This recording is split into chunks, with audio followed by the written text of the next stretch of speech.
एक राज्य है बंगाल। बंगाल में अभी स्थिति तनावपूर्ण है, भयावह है।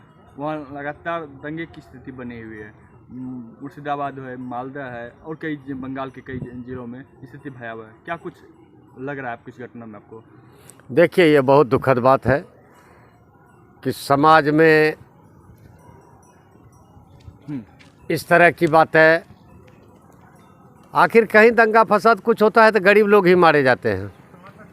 और जैसा कि बंगाल के मुख्यमंत्री का कहना है कि ये भाजपा का प्रायोजित चाल है, वक्फ बिल पास कराने के बाद अशांति फैलाना चाहता है, देश में हिंदू मुस्लिम करा करके राजनीतिक लाभ लेना चाहता है।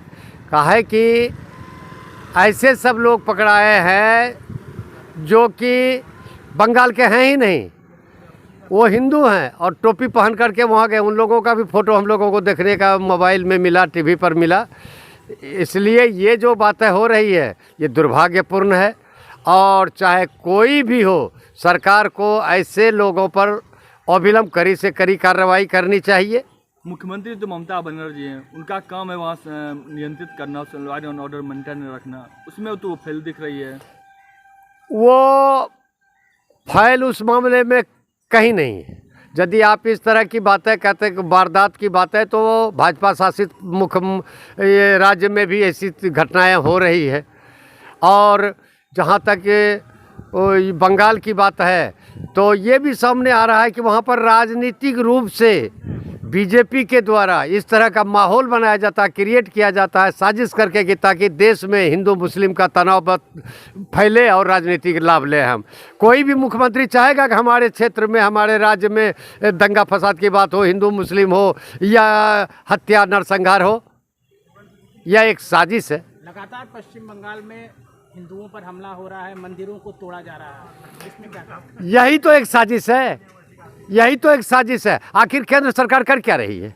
मैं पूछना चाहता हूं कि वहां पर कहाँ के लोग आते हैं? क्या बांग्लादेश के? बांग्लादेश के यदि आते हैं तो बॉर्डर पर तो केंद्र सरकार का सब एजेंसी है रोकने वाला, चाहे बीएसएफ हो, सीआरपी हो, अगर जो भी फौज है, जो भी पुलिस है। इसलिए वहाँ राजनीति हो रही है और यह बहुत दुखद है। चाहे शरण तो दे रही ममता। शरण आप कैसे कह सकते हैं कि वो शरण दे रही है?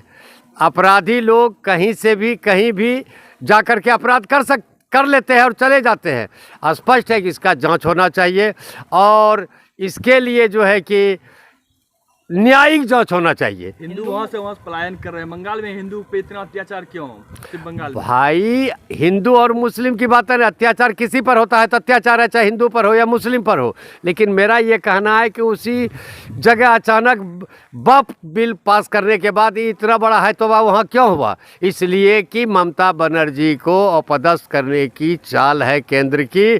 हम पूछते हैं कि टोपी पहन के हिंदू क्या करने गया वहाँ? बंगाली वो बोलना नहीं जानता है, वह हिंदी बोलने वाला लोग वहाँ दंगा करने के लिए कैसे गया?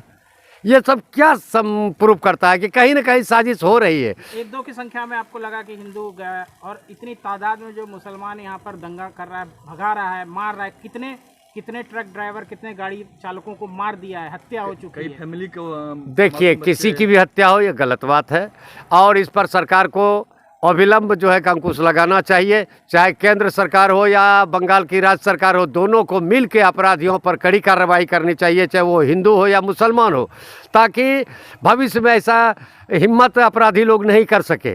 ममता के खिलाफ सॉफ्ट कॉर्नर आपका लग रहा है? ममता के खिलाफ सॉफ्ट कॉर्नर मेरा नहीं है।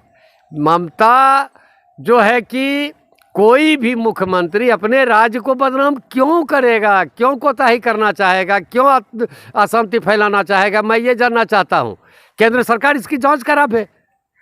केंद्र सरकार से भी आग्रह है कि आप यहाँ बंगाल की सरकार और केंद्र सरकार दोनों मिल के, एजेंसी तो है ना, आपके देश में एजेंसियां हैं, गृह मंत्रालय है, वहाँ के दोनों मिल करके ऐसे अपराधियों की जो है कि जांच कर कार्रवाई करिए।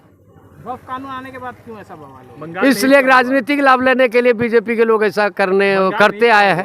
ऐसे तो बंगाल को चुना गया इसलिए विपक्ष का राज है। पूरे भारत में ऐसा नहीं है कि मुसलमान नहीं है, पूरे भारत में मुसलमान है। वक्फ कानून आने के बाद सिर्फ बंगाल ही क्यों? इसलिए कि इनके विपक्ष की सरकार है वहाँ। केंद्र सरकार भाजपा के विपक्ष की सरकार है भैया, इसलिए टारगेट किया। आप यूपी में क्या करेंगे, आप बिहार में क्या करेंगे, आपकी सरकार है। जम्मू कश्मीर है, जम्मू कश्मीर में आप वहाँ तो करते करते वो जितना करना था कर दिए। वो हैदराबाद है, नहीं, वहाँ सब जगह आप सक्षम नहीं ना, वो सॉफ्ट कॉर्नर वो समझेगा आसानी से लोग जो है कि जाति धर्म के नाम पर उलझ करके, और पूरे देश में इस तरह का दंगा फसाद का माहौल बन जाएगा, इससे हमको राजनीतिक बेनिफिट मिलेगा। हम पूछना चाहते हैं केंद्र, ऐसा नहीं कह सकते हैं कि ममता बनर्जी खुद चाह रही कि दंगा करवा के और भाजपा का चेहरा खराब किया जाए, इनको बदनाम किया जाए। यह तो किसी भी कीमत पर कोई मुख्यमंत्री क्यों चाहेगा कि हमारे घर में अशांति फैले, हमारे राज्य में अशांति फैले। बंगाल में भी आने वाले समय में चुनाव है। हाँ, तो चुनाव इसका दंगा करा करके बेनिफिट को, इतिहास गवाह है भैया कि देश में एक ही पार्टी है जो दंगा फसाद कराने के बाद फायदे में रहती है, वो है बीजेपी। बाकी कोई भी पार्टी ऐसी नहीं है, पार्टियां तो बहुत है, लेकिन दंगा फसाद के बाद उसको फायदा नहीं होता, किसी अन्य पार्टी को नहीं। हिंदू मुस्लिम करने से सिर्फ बीजेपी को फ़ायदा होता है, इसलिए जो है कि इनके पीछे इसकी अंदरूनी ताकत रहती है और सामाजिक माहौल को बिगाड़ कर राजनीतिक लाभ लेने में रहते हैं।